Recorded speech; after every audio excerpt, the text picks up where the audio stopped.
Rome had never lost. Rome had never bled like this.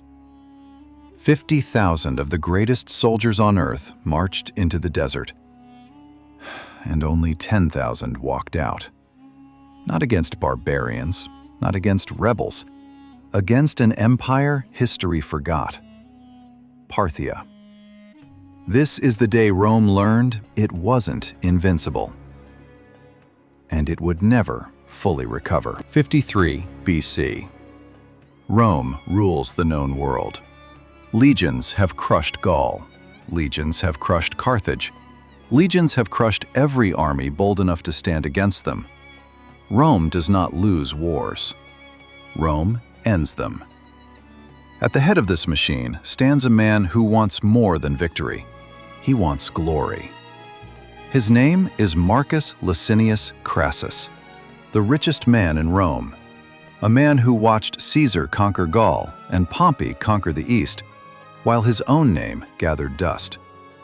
He needs one thing: a war so legendary it writes his name beside theirs forever.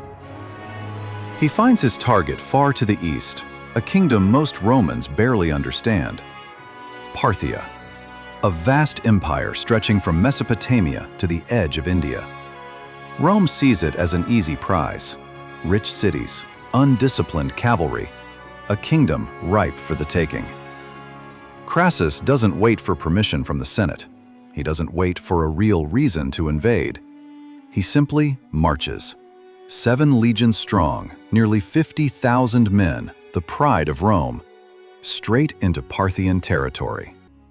He believes he is walking into an easy war.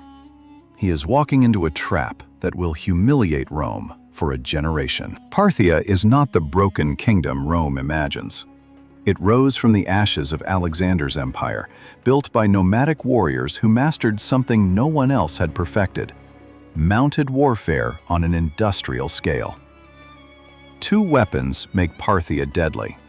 First, the cataphract, a heavily armored horseman, rider and horse both covered in scale armor, wielding a lance built to punch through Roman shields like paper.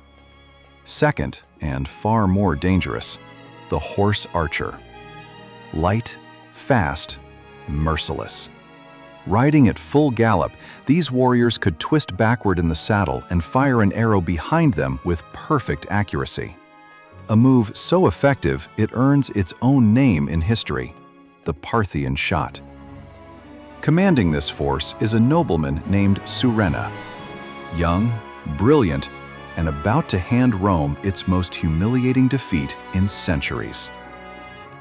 Crassus pushes his legions into open desert near a town called Carrhae.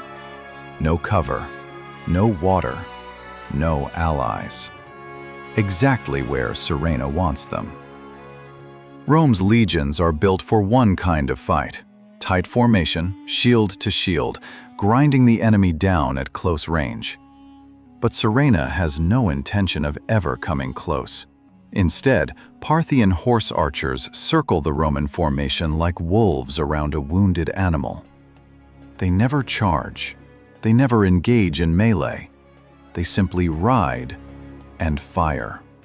Wave after wave of arrows rain down from every direction. When the Romans raise their shields to block one volley, another comes from behind. Crassus has a plan for this. He believes the Parthians will simply run out of arrows.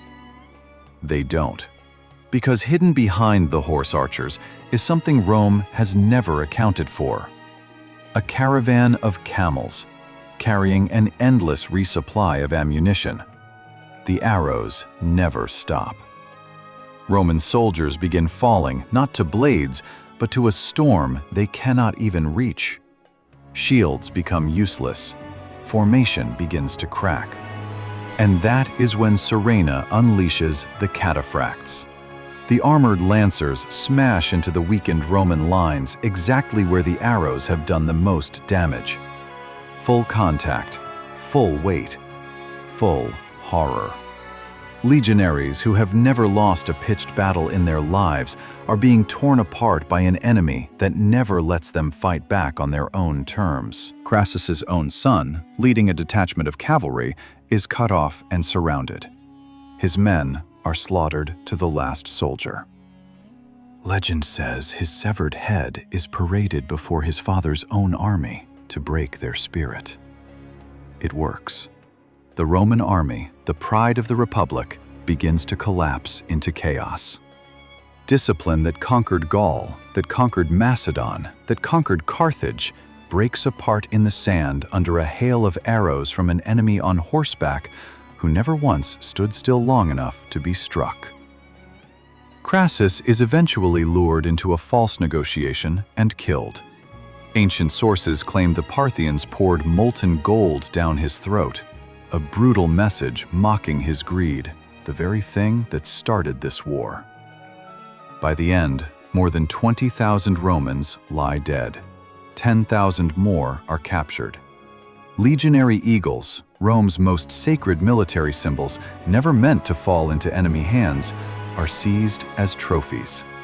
Rome has just suffered one of the worst military disasters in its entire history. Word reaches Rome, and the city is stunned into silence. This isn't supposed to happen. Rome doesn't lose like this. But it gets worse for Roman pride.